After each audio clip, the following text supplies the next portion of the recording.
Remember, here at Ken's Money Matters, talk about the money mindset, how to make that money, how to enjoy that money, how to manage that money, how to invest that money, and how to assure yourself of a lifetime of income, basically financial freedom.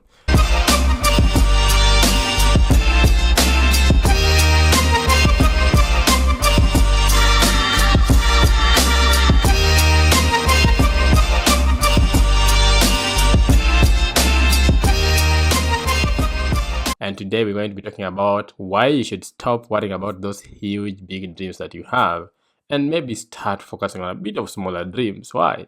It's something controversial and people will be like, whoa, what's Ken trying to tell us now? So the other thing with the big dreams again is rigidity. So you meet people who they have this particular dream they've had since they were born. That's what they want to achieve. So they are so rigid such that even when the world is changing, because for example, when I was born, I really wanted to be a minister.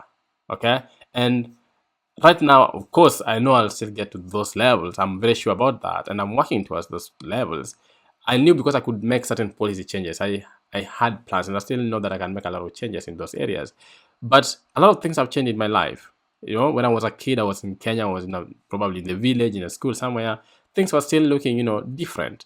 But I couldn't really focus on being a minister. First of all, even the country doesn't have ministers anymore. Now we have cabinet secretaries. So if I'm to be stuck on being a minister, it then paralyzes my dreams.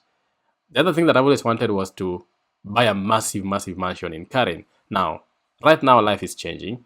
I might not need to live in Karen. I live in Europe. I've lived in now different countries all over the world. I don't even know where I would settle. I can settle in any country that pleases me. So I might be able to afford what I wanted, but I don't have to go and accomplish it just because I was dreaming about it. There has to be a bit of flexibility. Okay?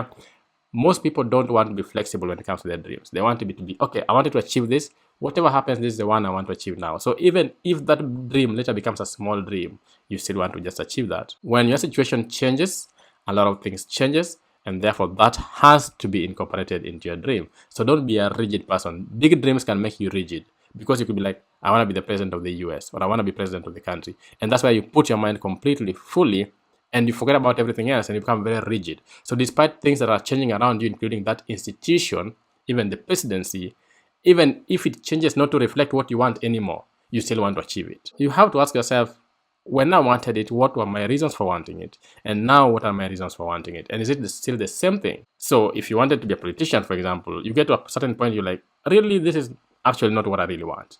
Maybe at the time you wanted it because it came with power and influence. Then you reach a point whereby you're not really interested in that power and influence. Or you reach a point whereby you don't like that public attention. Or you reach a point whereby you have other things that you value more than that. It has to be something that can change. Don't be too rigid on these dreams.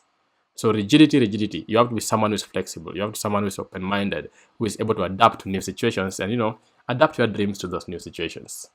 And then people-pleasing.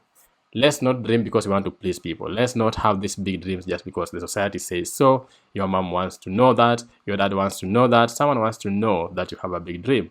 It becomes really redundant. It's superfluous. It's a waste of your time, waste of your attention, waste of your energy. Don't just dream big because you want to please the society. Another society has been on our case of, you have to dream big, you have to think this way, you have to think this way. Sometimes, you know what? It doesn't matter. You just need to think of what fits you. Not what fits the society, not what fits anyone else, not what fits your boyfriend or girlfriend, not what fits your peer group. That is something you have to think about. Are you dreaming for you? Or is it for the society or people around you or the environment nurtured that dream and not just you?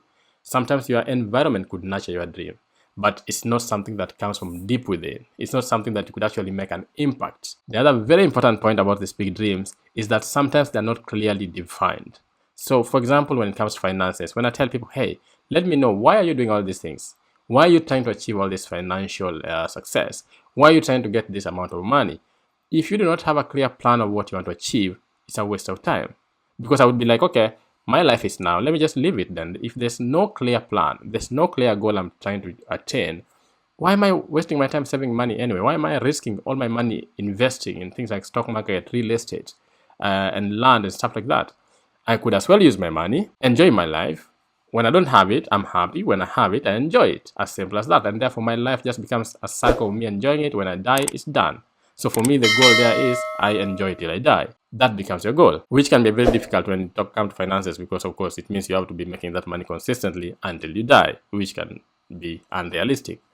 But we have to have defined goals. What am I trying to achieve? What am I trying to attain? Like if you want to be something, it has to be something you can define. So I want to be a cabinet secretary because of 1, 2, 3.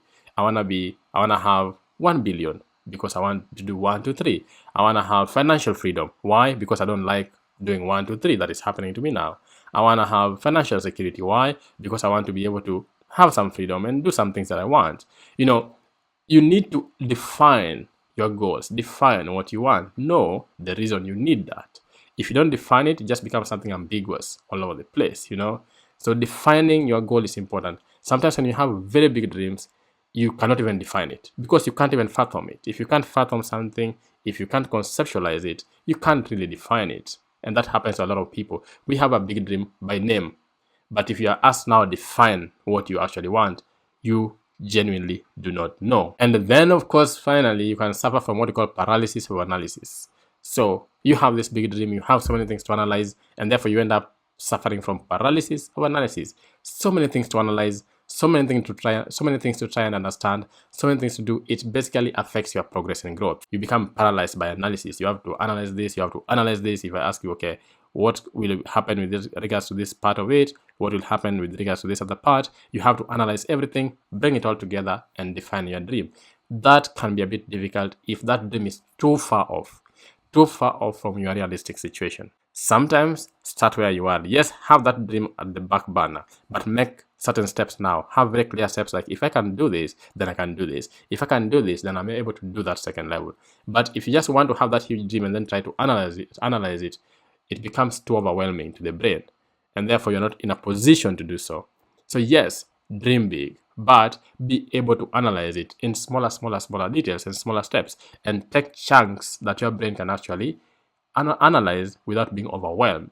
Because again, we have this trauma as Black people. We get overwhelmed, we get tired. We just start something and it becomes overwhelming and we just give up. Just like, what? I don't care. Damn it, I'm gone. Okay? So this is something that happens to a lot of people. And it's called the lizard brain. The lizard brain is something that Black people suffer from. The lizard brain is that brain that always want to get back to the comfortable place, whereby you don't want to overwhelm yourself. You don't want to over-question stuff. You don't want to over-analyze stuff. So you're like, that dream is big, yeah, but it's just, where do I start?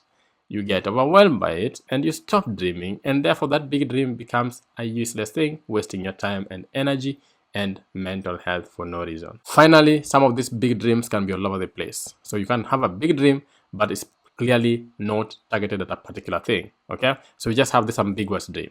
People come to me when they come for finance coaching, and I tell them, I want a very specific dream. I want to know a specific goal. So if you have something that is not clearly defined, it's all over the place, then it makes it very difficult to pick the parts, bring them together, and then put it in one place. So for example, someone could be dreaming of being so many different things.